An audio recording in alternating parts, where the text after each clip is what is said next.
아멘. 오늘은 만족하는 삶이라는 제목으로 말씀을 나누기 원합니다. 1절부터 33절까지가 좀 길었나요? 제가 미국에 있을 때 유대인들이 예배를 드리는 예배에 참석해 본 적이 있습니다. 그때 당시에 커미션이라는 국제선교 단체에서 훈련을 받을 텐데 뉴멕시코주라는 이제 시골 동네에 이제 그곳에 주기식에 유대인들이 예배드리는 그 예배에 한번 현장 학습을 참석한 적이 있는데, 그들은 모세오경을 주로 하기 때문에, 특히나 모세오경에 대해서는 그들은 통달을 했기 때문에 성경을 읽을 때 절수로 안 읽습니다. 그들은 장수로 읽습니다. 제가 가서 예배를 드릴 때도 출애굽기를 5장을 읽었습니다. 그래서 그 5장을 읽는데 되게 길다라는 느낌을 어렸을 때 받은 기억이 있어서 오늘 나누기 바랍니다. 오늘 본문은 하나님께서 친히 임명한 아론과 모세의 성직권과 정치권에 대해서 반기를 기울인 고라와 다단과 아비람과 오니 끝내 마침내 죽음을 맞이하게 되는 것을 이야기를 하고 있습니다. 먼저 본문의 내용을 살펴보기 원합니다. 하나님께서는 모세와 아론을 이스라엘의 지도자로 삼으셨습니다. 또한 하나님께서는 이스라엘 백성들을 만나기 위해서 성막을 짓도록 하셨고, 이스라엘 백성들은 그 성막을 중심으로 장막을 짓고 광야 생활을 하였습니다. 그리고 하나님께서는 모세의 형 아론의 가정을 제사장의 일을 하도록 특별히 구별하셨으며, 레위 지파도 특별하게 구별하셔서 성막에서 하나님의 일을 하도록 하였습니다. 그런데 레위 지파들이 이 성막에서 봉사할 수 있었던 것 자체가 하나님께서 내리신 특별한 은혜라는 것입니다. 그런데 이 레위 사람들 중에서 하나님께 행하신 일에 대한 불만을 갖는 사람이 오늘 본문에서 나옵니다. 그의 이름이 바로 고라입니다. 고라는 하나님께서 아론과 그의 자녀에게만 제사장의 일을 하도록 한 것에 대해서 이제 못마땅하게 생각한 것이었죠. 레위 지파에 속한 사람은 얼마든지 제사장의 일을 할 수 있다라고 생각을 하게 된 것입니다. 제가 저번번에 설교를 할 때 사람은 생각을 갖고 그 생각을 계속하게 되면 생각에 결국에는 잡아먹히게 된다라고 한번 말씀을 드린 적이 있습니다. 인간은 완벽하지 않기 때문에 완벽하지 않은 인간이 사람의 생각을 계속하게 된다면 그 생각이 그 사람을 좌지우지하게 만들어버린다는 것이죠. 그렇기 때문에 우리의 생각을 내려다 놓고 주님만 의지하고 나아가기를 바랍니다. 그렇게 할 때에 주님께서 우리를 붙잡아 주시고 우리의 생각과 판단과 행동이 아니라 하나님께서 하나님의 때에 하나님의 방법으로 하나님께서 계획해 놓은 것들을 이루어 나가시는 것을 우리가 알 수 있다는 것입니다. 그렇기 때문에 오늘 우리가 이 고라를 보고 그 고라의 행동에 대해서 우리가 다시 한 번 더 우리의 삶을 되돌아보고 사람의 생각대로 행하는 것이 아니라 우리가 하나님께 의지하고 나아갈 때에 만족하는 삶을 누리길 바랍니다. 고라는 마음이 맞는 사람들과 함께 모세와 아론을 반대하는 당을 짓게 되었습니다. 레위 사람 고라와 루벨 사람 다단, 아비람, 온 이 네 사람은 하나님께서 정하신 법도를 인정하지 않고 자신들이 원하는 것을 가지려고 욕심을 내었다는 것이죠. 이들은 지금 상태에 만족하지 못한 삶을 살아가고 있었다는 것입니다. 아론의 집안만 제사장을 맡기는 것이 불공평하다라고 사람들을 이제 선동하고 모으기를 시작한 것이죠.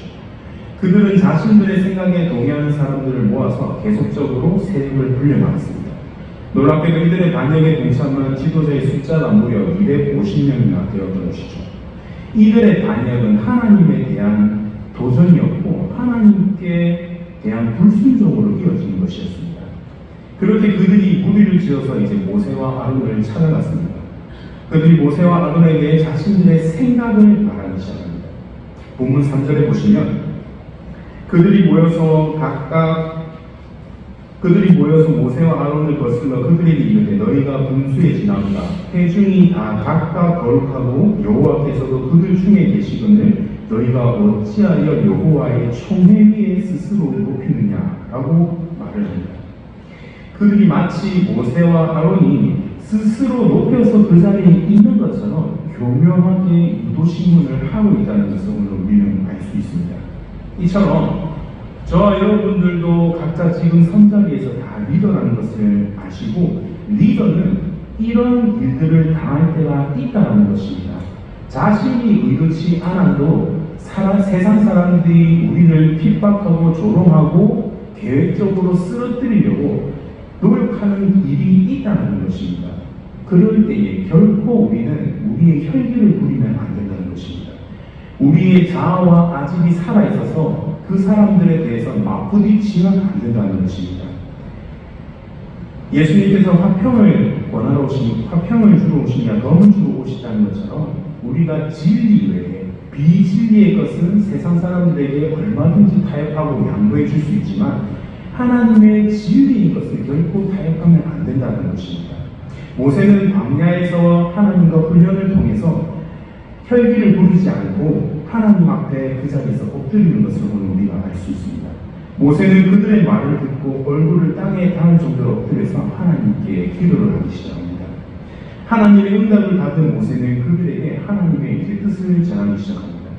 내일 아침 여호와 하나님께서 직접 누가 여호와의 사람인지 보여주실 것이며 누가 여호와 하나님께 가까이 나아갈 수 있는지 보여주실 것이라는 것을 말을 하며 각자의 향로에 돌을 담아가지고 이곳에 다시 모여달라고 말을 합니다.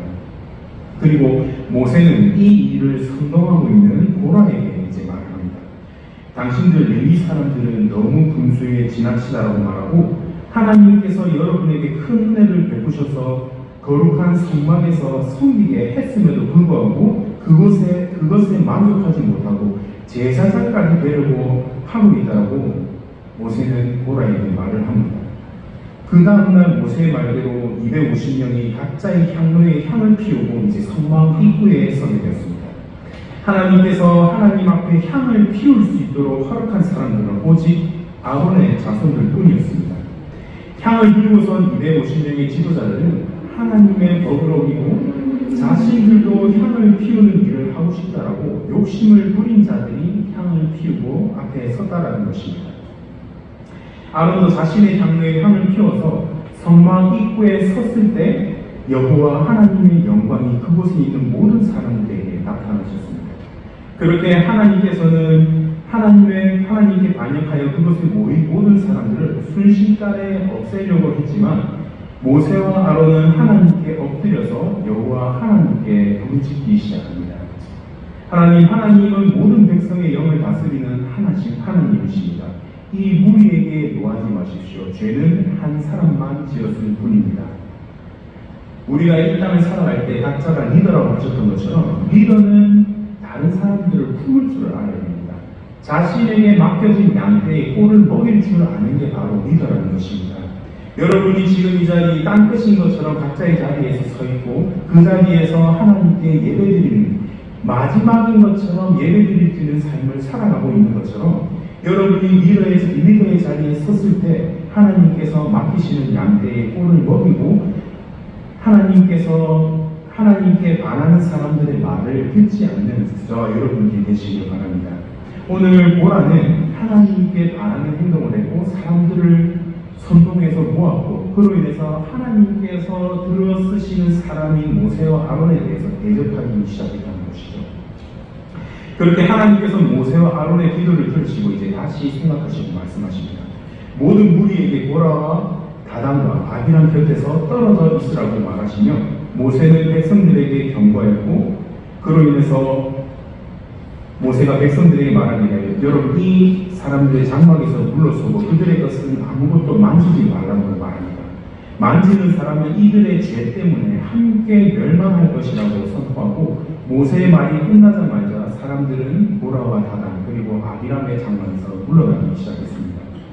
백성들이 안전하게 물러난 이후에 모세는 백성 앞에서 이렇게 말합니다. 지금부터 하는 모든 일들은 하나님께서 나에게 명령하사 명령을 지키는 것이라고 말을 하고 이 악한 사람들이 이제 산채로 죽음으로 내려가고 땅이 갈라져서 그들과 그들의 모든 재산을 다 삼켜버린다면 그것은 하나님께서 나를 보내셨다는 증거가 될 것입니다 라고 말을 하기 시작합니다. 모세의 말처럼 땅이 갈라져서 이 사람들을 삼킨다면 모세는 하나님께서 보냄을 받은 사람이라는 증거를 가지게 된다는 것입니다.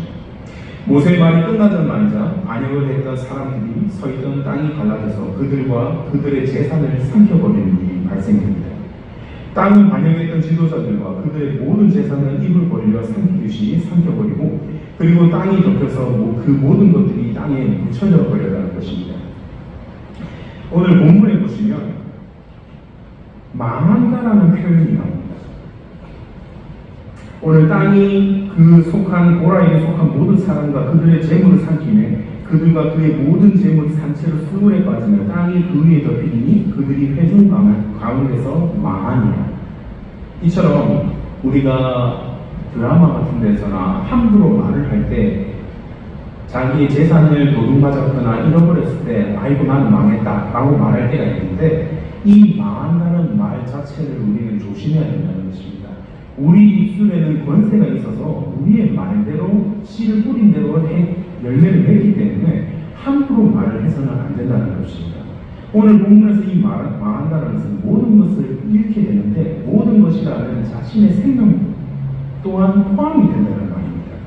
그렇기 때문에 우리는 우리의 입술을 조심해서 우리의 입술로서 불평과 원망하는 삶이 아니라 하나님께서 주시는 은혜를 누리며 우리 입술을 쳐서 복종시키는 저 여러분들이 되시길 바랍니다. 그러므로 그 이후에 하나님께서 보낸 불이 땅으로 내려와서 그 불이 향로를 들고 있던 250명의 지도자들을 다 태워 죽이는 것이 오늘의 본문의 내용입니다.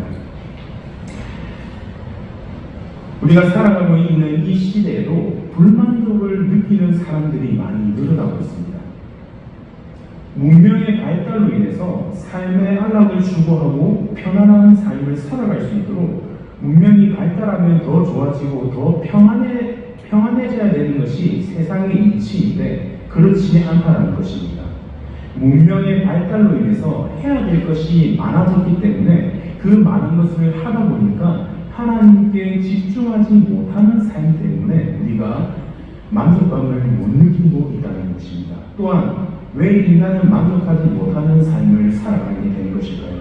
그것은 바로 죄가 들어왔기 때문입니다. 완벽한 에덴 동산에서는 하나님과 소통하는 데 있어서 전혀 지장 없고 모든 것이 만족하는 삶을 살아가고 있었습니다. 하지만 하나님께 반하고 불순종함으로 인해서 죄가 들어옴으로 인해 하나님과 우리와의 사이에 죄가 끼어들어 버려서 하나님이 찾아도 숨게 되는 일이 발생되었다는 것이죠. 이처럼 여러분, 만족이 없는 상태가 바로 저주인 것입니다. 죄 때문에 탐심을 느껴 만족을 모르는 상태가 되어버렸기 때문에 필요는 채워졌지만 우리의 욕망은 채워지지 않는 상태가 바로 저주라는 것이죠. 죄로 인해서 하나님과 우리와의 관계는, 죄가 없을 때는 우리 하나님과 우리의 관계가 만족함을 누리고 우리가 하나님과 소통하며 살아갈 수 있었지만, 죄가 우리 가운데 들어옴으로 인해서 하나님과 우리 사이에 죄가 끼어들므로 인해서 우리가 그 죄로 인해서 만족함을 느끼지 못하고 하나님으로부터 피하는 삶을 살아가게 됐다는 것이죠. 하지만 그때에 에덴을 떠나서 결핍을 느끼기 시작했다고 한다면 그 결핍을 해결하기 위해서는 다시 돌아가면 된다는 것입니다. 우리가 하나님께로부터 갈망을 느끼고 계속적으로 나아가고 싶다면 하나님께 나아가면 된다는 것입니다. 하나님 앞에 죄를 지었다고 해서 우리가 낙심하고 넘어져서 쓰러지는 삶이 아니라 다시 일어나서 회개하고 하나님께 붙들리게 되는 삶을 살아가면 된다는 것입니다. 하나님은 미쁘시고 의로우시기 때문에 지나간 죄를 우리는 다시 되돌아보지 않는다고 말씀하시며 고쳐 사용하신다라고 분명히 말씀을 하고 계십니다. 또한 요한복음 15장 5절에 보시면 나는 포도나무요 너희는 가지니 저가 내 안에 내가 저 안에 있으면 이 사람은 과실을 많이 맺나니 나를 떠나서는 너희가 아무것도 할 수 없습니다 라고 말씀하고 계십니다. 하나님이 없으면 우리는 만족할 수 없도록 하나님께서 만들어주셨다고 말씀을 하고 있는 것입니다. 또 다른 면으로 보면 세상에서 만족함을 느끼지 못한다면 다른 것을 위해 만들어진 존재라고 깨달을 수밖에 없다는 것입니다. 그렇기 때문에 우리가 하나님은 포도나무고 우리가 가지니 우리가 하나님 앞에 붙어 있어야지만 우리가 살아갈 수 있다는 것입니다. 또한 요한복음 10장 10절에 보면 도둑이 오는 것은 도둑질하고 죽이고 멸망하려는 것이군요. 내가 온 것은 양으로 생명을 얻게 하고 더 풍성히 얻게 하려는 것이다 라고 말씀하신 것처럼 각자의 명분을 가지고 도둑은 분명히 도둑질을 하러 오는 것이지만 예수님께서는 양으로 생명을 얻게 하고 더 풍성히 얻게 하신다는 것을 분명히 말씀해 주고 있다는 것입니다. 그렇기 때문에 우리는 예수 그리스도가 걸어가신 그 골고다 십자가의 길을 우리가 우리의 십자가를 짊어지고 나아가야 된다는 것입니다. 좁은 길은 결단코 평탄한 길이 아닙니다. 우리가 알아야 될 것은 불편함은 불만족이 아니라는 것입니다. 우리의 삶이 불편해도 만족해야 되는 삶을 살아가는 것이 바로 우리의 삶이라는 것입니다. 왜냐하면 하나님께서 그것을 허락하셨고 예수 그리스도로 말미암아 살아가기 때문이라는 것입니다. 아까도 말씀드렸지만 좁은 길은 결단코 평탄한 길이 아닙니다. 결단코 우리가 쉬운 길이 아니고 결단코 그 길은 우리가 쉽게 걸어갈 수 있는 길이 아니라는 것입니다. 좁은 문에 우리의 틀을 맞추고 그 좁은 길에 우리의 살과 뼈를 깎는 노력이 있어야지만 그 뒤에 있을 영광을 맛볼 수가 있다는 것입니다. 지금 세상은 변하기 마련입니다. 조지 맥도웰의 하나님에 관한 불변의 진리라는 책에서 12가지 불변의 진리를 다루는데 첫 번째 하나님은 존재하신다로부터 마지막 12번째 그리스도의 재림까지 하나님의 불변의 진리는 변하지 않는데 세상은 변하기 때문에 우리는 부딪히는 삶을 살 수밖에 없다는 것입니다. 이 부딪힘 속에는 하나님의 거룩한 계획이 있고 그곳에는 우리의 불편함도 감수해야 된다는 것입니다. 그렇기 때문에 이 불편함 때문에 우리는 불만족해서는 안 됩니다. 잠시 인간의 본성을 억누르지 못한 출애굽한 이스라엘 백성들이 하나님의 은혜로 홍해를 건너가서 찬송하고 경배하고 예배를 드렸는데 그 후 수르 광야길에 3일을 걷고 난 뒤에 마라라는 그곳에서 물을 마셨는데 그 물이 써서 마실 수가 없게 된 상태에서 그때 이스라엘 자손들은 하나님께 원망하며 불평하는 것을 우리가 볼 수 있습니다. 인간의 본성을 억누르는 삶은 굉장히 어렵습니다. 내 힘으로는 될 수가 없는 게 인간의 본성을 억누르는 것입니다. 그렇기 때문에 오직 예수님의 힘으로, 오직 예수님의 능력으로 되는 것이 바로 우리의 본성을 억누르고 우리의 십자가를 짊어지고 나아가는 삶이라는 것입니다. 오늘 본문에서조차도 하나님께서는 아론과 그의 자녀들에게만 제사장의 일을 하도록 한 것에 대해서 못마땅하게 생각한 보라는 그 자리에 만족할 줄 몰랐다는 것입니다. 여러분, 지금 여러분이 서 계시는 자리에서 만족을 하고 계십니까? 혹시나 만족을 위해서 세상의 재미를 추구하고 있지는 않으십니까? 세상의 재미를 추구하게 되면 세상의 재미에는 유통기한이 짧고 그 재미를 넘어서 쾌락으로 가기 때문에 쾌락의 노예가 되어버린다는 말씀입니다. 쾌락으로 가게 된다면 쾌락으로 인간은 절대 만족할 수 없고 더 우울해지다가 그 끝에는 권태가 찾아오게 된다는 말씀입니다. 우리가 착각하지 말아야 되는 것은 쾌락이 기쁨을 대신할 수 있다고 생각하는 것입니다. 그렇기 때문에 이 쾌락은 결코 우리의 기쁨을 대신할 수가 없습니다. 에베소서 2장 8절에 보면 너희는 그 은혜에 의하여 믿음으로 말미암아 구원을 받았으니 이것은 너희에게서 난 것이 아니요 하나님의 선물이라. 아멘. 이처럼 너희는 그 은혜에 의하여 믿음으로 말미암아 구원을 받았으니 이것은 너희에게서 난 것이 아니요 하나님의 선물이라고 말씀을 하고 있습니다. 또한 시편 51편 12절에 보면 주의 구원의 즐거움을 내게 회복시켜 주시고 자원하는 심령을 주사 나를 붙드소서라고 말씀을 하고 있습니다.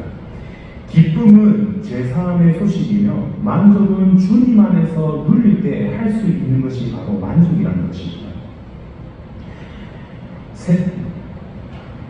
이처럼 우리가 신앙의 초점은 우리가 만족하는 것이 아니라 하나님께서 만족하게 하시는 것임을 우리는 바로 알아봐야 됩니다. 그렇기 때문에 우리가 만족하며 살아가기 위해서는 주님 안에 거하는 삶을 살아가야 됩니다.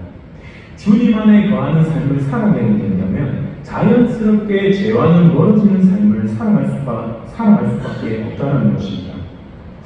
우리는 주로 살아갈 때에 예수님의 구속이 우리에게는 갑갑하고 허황이 된다고 생각할 수가 있지만 그것은 결코 그렇게 생각해서는 안 된다는 것입니다. 예수님의 구속이 우리에게는 자유가 된다는 것을 분명히 깨달아야 된다는 것이죠. 이 세상 가운데 세상도 하나님께서 창조한 창조의 섭리 가운데 하나이기 때문에 이 세상 속에서 이 세상을 품고 있는 그 예수님의 품 안에서 우리는 구속의 자유를 맛보아야 된다는 것입니다. 세상은 계속해서 변해가고 있지만 하나님의 불변의 진리는 변하지 않듯이 변해가는 세상 속에서 변하지 않는 불변의 진리를 가지고 살아가며 부딪힐 수밖에 없지만 예수님의 구속의 자유 때문에 우리는 이것을 누리며 살아갈 때에 죄와는 멀어지고 우리는 만족한 삶을 살아가야 될 수 있다는 것입니다. 또한 우리가 만족하며 삶을 살아가기 위해서는 우리가 바라보는 방향을 바꿔야 된다는 것입니다. 우리의 가치관을 바꿔야 된다는 것입니다. 세상을 바라보는 시야에서 우리가 주님께로 시야를 옮겨야 된다는 것입니다. 베드로도 예수님께서 무리를 걸어오라고 명령하실 때 명령을 받고 무리를 걸었지만 잠시 그 주위를 살피고 예수님을 바라보는 시야에서 옆에 있는 거친 폭풍과 거친 파도를 보게 됨으로 말미암아 물에 빠지는 그 순간을 겪게 된 것처럼 우리가 예수님을 구주로 고백하고 우리가 세상의 신을 벗고 하나님께서 행하시는 일들을 바라보아야 됨에도 불구하고 세상이 주는 그 기쁨과 쾌락 때문에 우리가 예수님을 초점을 맞춰야 되는데 그 초점을 못 맞추고 있지는 않은지 우리가 되돌아봐야 된다는 것입니다. 되돌아보고 세상을 향해서 바라보는 시야를 우리가 주님께로 바꿔서 나갈 때에 우리는 예수님의 구속의 자유 안에서 우리가 누리며 만족함을 누릴 수 있다는 것입니다. 그렇게 살아갈 때에 하나님의 기쁨이 되고 우리가 우리의 만족함을 통해서 하나님께서 만족하게 하시는 삶을 우리는 누리며 살아가는 복을 누리기를 원합니다. 또한 주님 안에서 우리가 만족하며 삶을 살아가기 위해서는 한 가지 초점을 맞추는 훈련을 해야 된다는 것입니다. 우리가 여러 가지로 생각을 나누어서 살아가게 된다면 에너지 소비 효율이 떨어진다는 말씀입니다. 아브라함은 본토 친척 아비 집을 떠나라는 하나님의 말씀에 즉각적으로 순종해서 나가는 것을 볼 수가 있습니다.